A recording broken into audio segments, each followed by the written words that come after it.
शादियां का सीजन ही पूरे जोबन थे ते कल मैं ना इत्थे अड्डे ते हासूं ते बरात लगी वेंदी आई ते उन्हां ना विचों एवें करके पैसे सट्टे ते तुहानूं पता है फिर आवाम होंदी ओह सड़दे उत्थे ही ना निक्के निक्के बच्चे आन ते ओह ना मतलब चुनन लग पे पैसे। वो ठीक है तुहाडे कोल हैन सट्टो तुहाडा पैसा जिवें मर्जी दा मामला करो लेकिन सट्टो वेख के जित्ते कोई सट्टने दा तरीका हुंदा है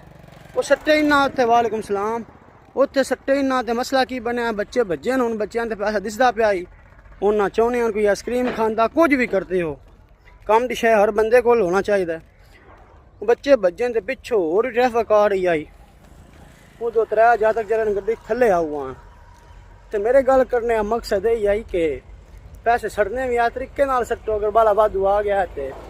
दूजा ये कि वेख के सट्टो एवें तुहाडे ओह 1-2 मिनट के शुगल पिछे किसी दी आदत पूरी जिंदगी जड़ियां दुख च ना बदल जावे एहतियात करो।